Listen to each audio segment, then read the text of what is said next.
तो आइए अगले क्वेश्चन के लिए। तो इसके पहले हम क्वेश्चन नंबर 1 का सॉल्यूशन दे चुके हैं, एक्सरसाइज 9.3, ठीक है। 1 का को सॉल्यूशन दे चुके हैं, लेकिन 1 के जैसा 2 भी है, इसीलिए हम उसको छोड़ दिए।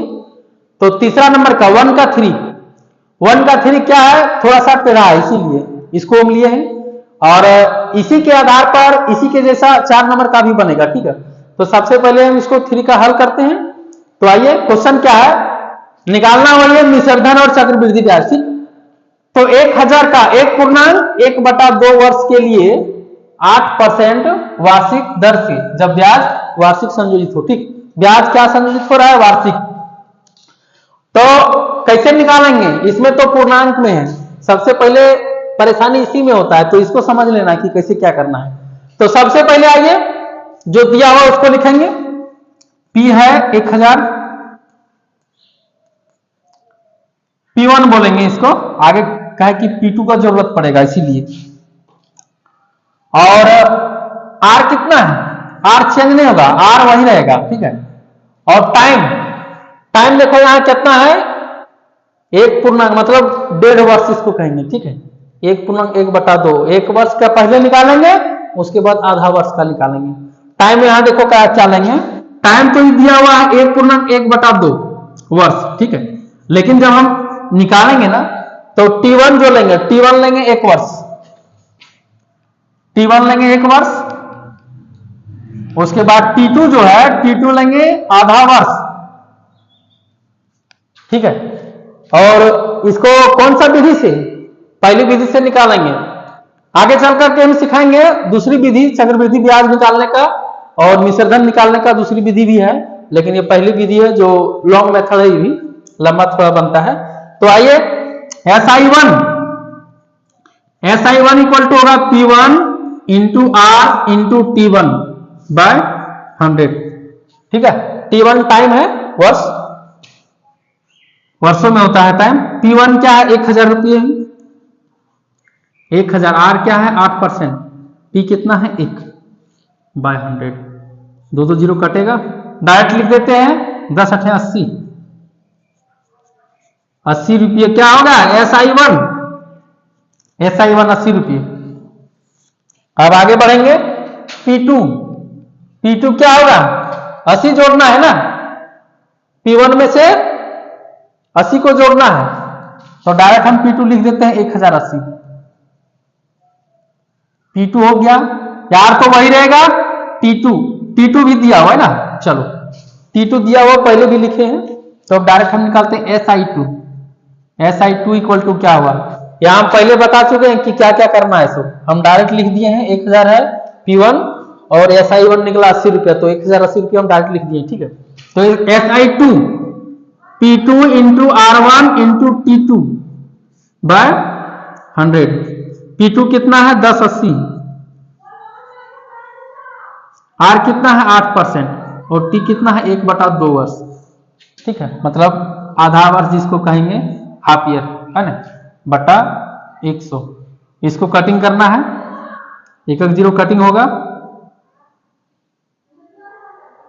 4 दूना 8 कटेगा, और काटते हैं, 5 दूना 10, 2 दूना 4, और कटेगा, चलो भागा देंगे, 108 गुने 2 गुने 1/5। अब गुना कर ही लेते हैं, उसके बाद भागा देंगे, ठीक है। इसको गुना करेंगे तो 8 दूना 16, 216/5 आएगा। अब भागा देंगे तो कितना आएगा, 5 चौका 20, 5 चौका 20, 1 बच गया और 6 है यहाँ ना, 5 दिया 15, 5 दूना 10, 43.2, ये आधा वर्ष का निकला है, ठीक है। तो क्या है, 43.2 रुपीज, SI2 43.2, ठीक है। ये होगा रुपीज का चिन्ह, बहुत जगह छूट भी गया है, लेकिन दे देना है। तो अब क्या निकालना, अमाउंट क्या होगा, अमाउंट इक्वल टू होगा P1 plus SI1 plus SI2। P1 कितना है 1000 रुपये, SI1 कितना है 80 रुपये, SI2 कितना है 43.2। इसको जोड़ना है तो कितना हो जाएगा 80 1123.2। ये क्या निकला मेरा अमाउंट, मिश्रधन जिसको बोलेंगे, ठीक है। क्या निकला मिश्रधन, ठीक है, मिश्रधन निकला। उसके बाद CI निकालेंगे।